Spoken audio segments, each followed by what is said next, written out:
Good morning, dear subscribers. Really happy to be with you. Today, we're reading Les Misérables, very, very famous work of Victor Hugo. I'm here with my cup of coffee, and I have very good news for you today.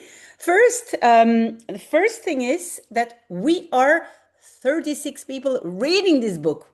I'm really happy with that. But then, in the second place, today is not going to be that hard. And that's really wonderful because the last two times it was quite hard. Reading was hard. And so I think it's going to be a little bit easier. So let's start page 44, 45. Voilà ce qui lui était arrivé à Grace. So everything what came before. Voilà, that's what means voilà. What had happened to him in Grasse. So everything we told before, that's all that happened to him in Grasse. On a vu de quelle façon il avait été accueilli à Digne. So we have seen, and you know by now that you can translate we by on. It's not only nous. Very often in spoken language you say on. So we have seen de quelle façon, in which way he has been welcomed in Digne. And then so here the writer says, well, retour à Digne, we're going back to Digne, dans la maison de l'évêque au milieu de la nuit. So we go back to Digne in the house of the bishop in the middle of the night. Because remember, the bishop opened his door, invited him to his stable to eat and then even to sleep in a bed, a proper bed with sheets. And so now we are back because Jean Valjean is sleeping in this bed and apparently now we are in the middle of the night. Good. So, donc, comme 2 heures du matin sonnaient à l'horloge de la cathédrale, Jean Valjean se réveilla. So, as 2 o'clock in the morning sonnait, rang, we could say, rang at the clock of the cathedral, Jean Valjean woke up. Se réveiller, he woke up. 2 o'clock in the morning. Ce qui le réveilla, c'est que le lit était trop bon. So what woke him up? The le is the him, what woke him up. It is that the bed was too good. Remember, he had been a galley slave, had never slept in a proper bed for so many years, I think 19 years. So now he's finally sleeping in a proper bed. Il y avait 20 ans bientôt qu'il n'avait couché dans un lit. So it was, it was 20 years soon that he had not slept in a bed, meaning a proper bed. Et quoiqu'il ne se fût pas déshabillé, la sensation était trop nouvelle pour ne pas troubler son sommeil. So, and then we have the word quoique, it's maybe a hard word, means although he, and then we have the verb se fut déshabillé. He had undressed, he had not undressed. Now, watch out, to undress in French is se déshabiller, to undress yourself. And all the verbs in French with se are conjugated with the verb to be. And we know that fut, it's a passé simple, simple past, no, not simple past, passé simple, doesn't exist in English, of the verb to be. So that's why it says se fut déshabillé. So although he had not undressed, the sensation was too new to not trouble his sleep. So sleeping in a bed was very new. So that was what troubled his sleep, which made him wake up. Il avait dormi plus de 4 heures. So he had slept more than 4 hours. Sa fatigue était passée. So his fatigue or his tiredness had passed. He had slept enough, okay? Il était accoutumé à ne pas donner beaucoup d'heures de... Sorry, I start again. Il était accoutumé à ne pas donner beaucoup d'heures au repos. So he was accustomed, but we in English would say he was not used to. No, he was used to not giving a lot of hours to sleep. Hein? O, the little word O. Yeah, in the O you see the little the preposition a, which means to. So he's not used to give too many hours to sleep. Il ouvrit les yeux et regarda un moment dans l'obscurité autour de lui, puis il les referma pour se rendormir. So he opened the eyes, in English you would say his eyes, and looked a moment in the dark, l'obscurité, in the dark, around him. Then he closed them again, his eyes, to fall asleep again. And the again is in the rendormir, to fall asleep again. Quand beaucoup de sensations diverses ont agité la journée, quand des choses préoccupent l'esprit, on s'endort, mais on ne se rendort pas. So, when a lot of sensations, of different sensations, have agitated or moved the day, a lot of things happened. When these things,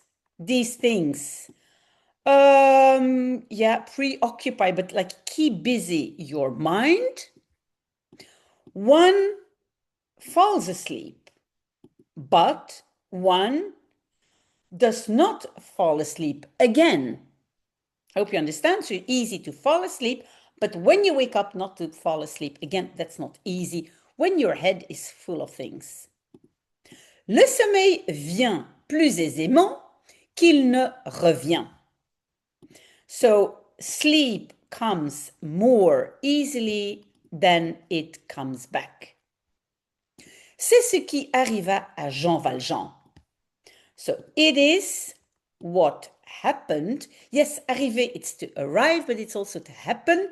This is what happened to Jean Valjean. Il ne put se rendormir et il se mit à penser.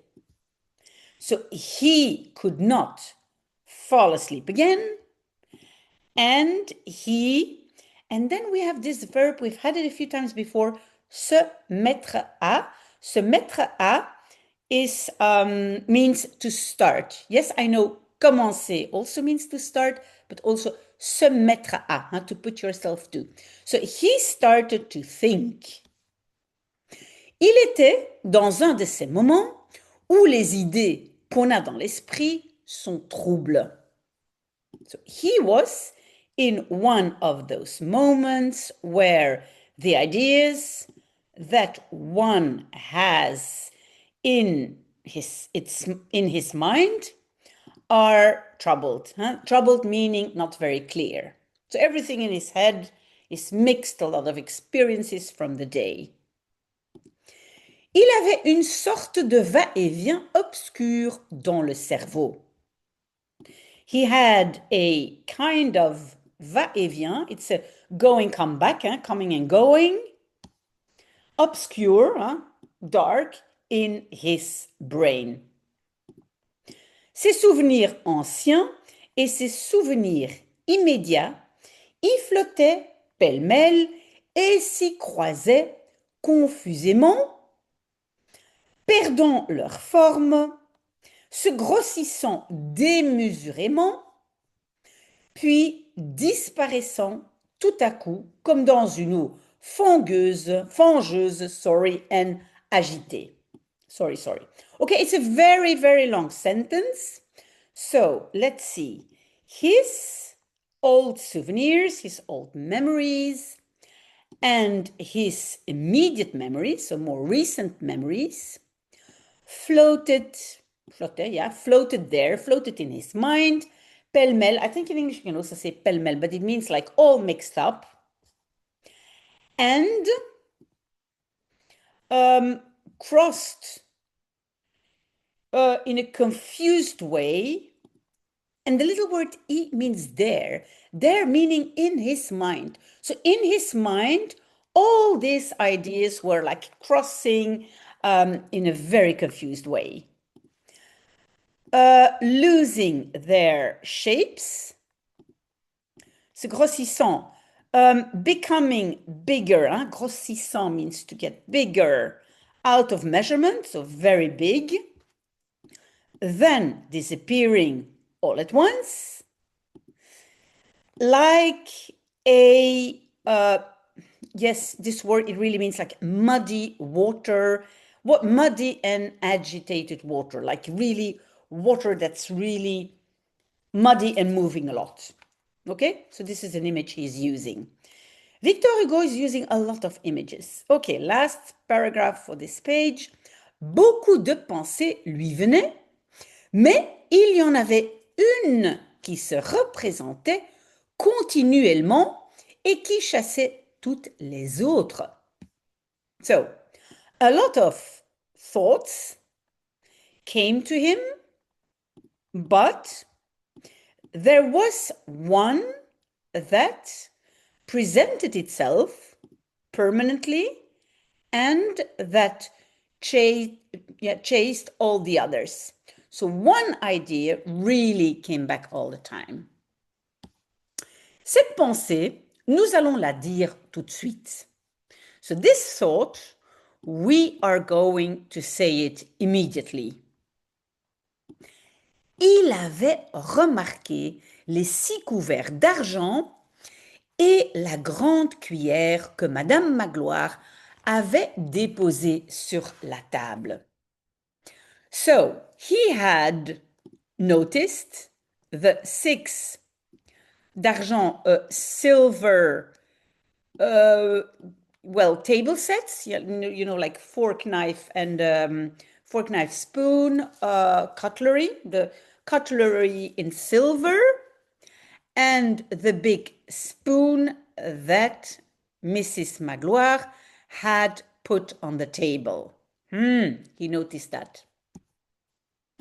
Ces 6 couverts d'argent l'obsédaient.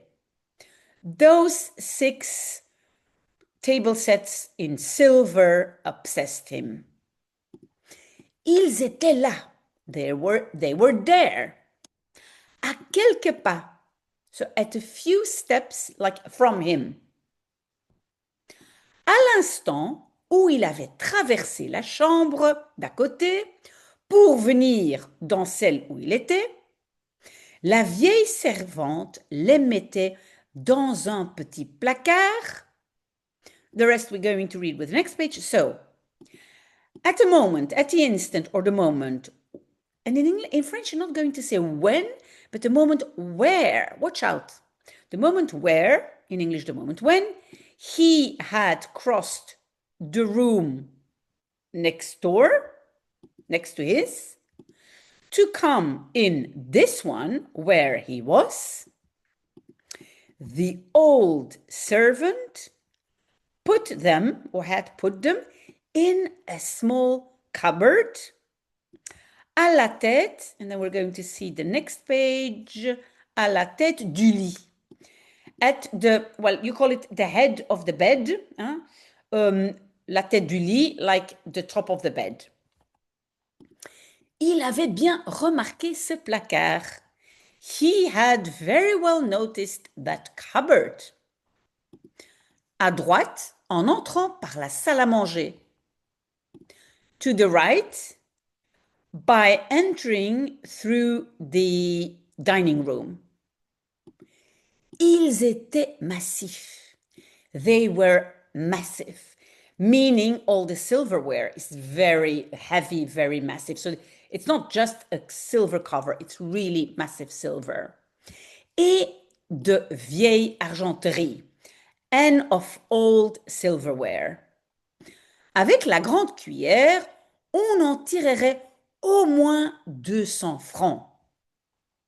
With the big spoon, one would, tirerait, it's really would pull from there. You would get from that at least 200 French francs. At that time, it was French francs. Nowadays, it's euro. I'm sorry, the light is not very good. You don't see me very well. I'm sorry for that. Le double de ce qu'il avait gagné en 19 ans. So this is double of what he had earned in 19 years. Okay, so that's a lot of money for him. Il est vrai qu'il eût gagné davantage si l'administration ne l'avait pas volé. It is true that he would have earned more. Davantage, you can say, you can also, for more, you can say plus, but you can also say davantage. So he would have earned more if the administration had not robbed him. Well, he means robbed him because he had not been able to work. Normally, he was a slave, a galley slave. Son esprit oscilla toute une grande heure dans des fluctuations auxquelles se mêlaient bien quelques luttes.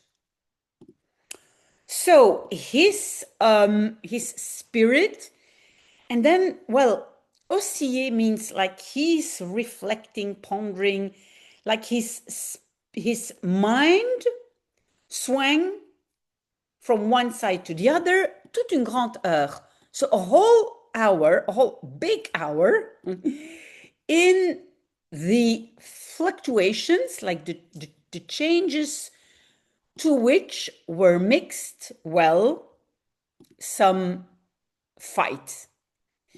Meaning that in his head, ideas are fighting. So I think it means, am I going to take the silverware? No, I'm not going to do it. No, I don't want to be in prison again, but maybe I should take it. It's a lot of money. So I think this is the fight going on in his head. 3 heures sonnèrent. So 3 o'clock rang. Il rouvrit les yeux. Maybe I will already translate that. So he opened again. He opened again his eyes. Se dressa brusquement sur son séant. So, and watch out, se dressa doesn't mean he got dressed. It means to sit up straight.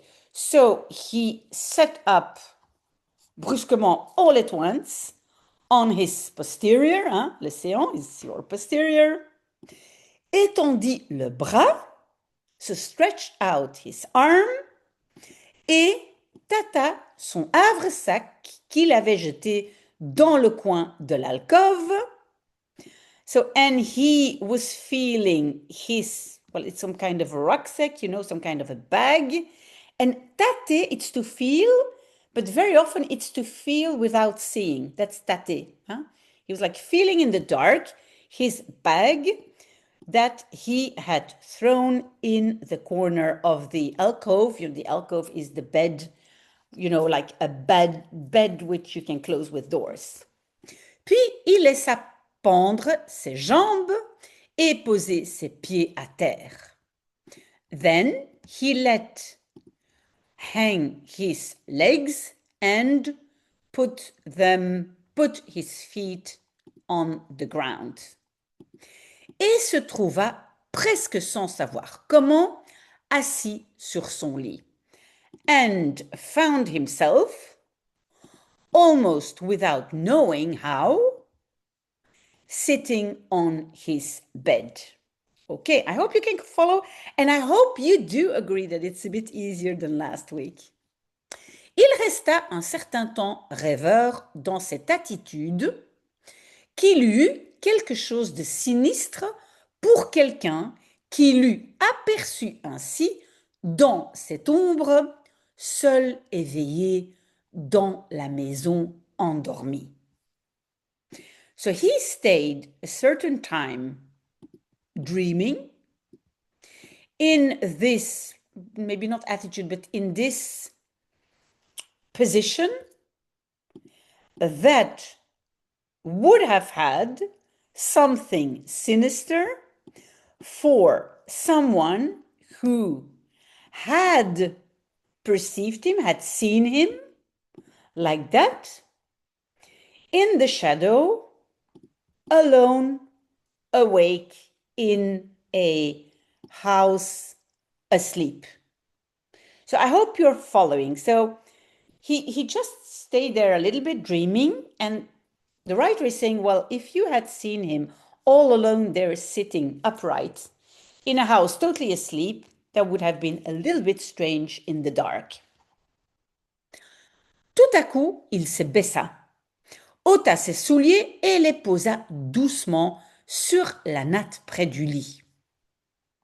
All at once, he bent down, took off his shoes, and put them softly on the mat near the bed. Puis il reprit sa posture de rêverie et redevint immobile. Then he took up again his position of dreaming and became again, yes, you can use immobile, you can use the same word in English, but I would say motionless, without moving. Ok. Au milieu de cette méditation hideuse, les idées que nous venons d'indiquer remuaient sans relâche son cerveau. Maybe we can already translate until here. So in the middle of this meditation, this hideous or ugly meditation, the ideas that nous venons de, we have just. Remember, venir de means have just. So the ideas that we have just indicated, mixed again without stopping, so non-stop, his brain. It's all turning around in his head. Entrait, so those ideas entered in his brain, sortait, went out again, rentrait, re-entered again, faisait sur lui une sorte de pesée. So made on him a kind of weight, something heavy, kind of weight. Et puis, il songeait aussi, sans savoir pourquoi, et avec cette obstination machinale de la rêverie, à un forçat nommé Brevet, qu'il avait connu au bagne et dont le pantalon n'était retenu que par une seule bretelle de coton tricoté. It's kind of a long part, but we're going to translate it. So, and then he thought, yes, songer and penser both mean more or less the same, and it means thinking. So he thought also, without knowing why, and with this mechanic, maybe obstinacy, this mechanic obstinacy or stubbornness of the dreaming. So he thought, il songeait, he thought of a slave, one of the workers with whom he worked, so a galley slave named Brevet, that he, or whom he had known in prison, and of which the pants were held up. And then we have the ne que, and ne que means only by one single strap of knitted cotton. So this man he's thinking of has one strap instead of two straps. Normally your pants are held up with two straps, but he only had one strap. Le dessin en damier de cette bretelle lui revenait sans cesse à l'esprit. Now this is a bit funny. So the pattern, like en damier. A damier, it's like a checkerboard. So it's like this checkered pattern of this strap came back to him non-stop to his mind. He sees that in his mind. Il demeurait dans cette situation et il fut peut-être resté indéfiniment jusqu'au lever du jour si l'horloge n'eût sonné un coup, le quart ou la demi. So he remained, he stayed in this situation, in this position, and fut resté, would have stayed. But fut is coming from the verb to be because the verb rester in French is always conjugated with to be in the past tense. So he would have stayed there in his dreaming, maybe indefinitely until lever du jour is dawn, so the coming up of the day, but in English you would say till dawn, if the clock had not rung one coup, one blow, one ring, one sound, one time, the quarter or the half hour. Yes, because I know in my village, the clock rings at the hour and half hour, but sometimes it's also at a quarter of an hour. Il sembla que ce coup lui eût dit « Allons ». It seemed that that sound, that boing, had told him, let's go. Okay, so then bims, and he says, okay, let's go. Last part, and then we're ready. Il se leva debout, hésita encore un moment et écouta. So he stood up straight, hesitated a moment more, encore un moment, one moment more, and listened. Tout se taisait dans la maison. So everything, and se taisait means to remain silent, everything remained silent in the house. Alors il marchait droit et à petits pas vers la fenêtre qu'il entrevoyait. So he marched, or he stepped, he went straight, he went like straight on, and with small steps towards the window that he entrevoyait means like he saw it slightly in the dark. You don't see it clearly. To see in the dark. He entrevoyait. La nuit n'était pas très obscure. The night was not very dark. C'était une pleine lune sur laquelle couraient de larges nuées chassées par le vent. It was a full moon on which ran large or big clouds chased by the wind. Cela faisait au dehors des alternatives d'ombre et de clarté. So that made outside, les alternatives means alterning, so once ombre, once clarté, so once shadow, once light. So you had those strange dark light movement because of the big clouds.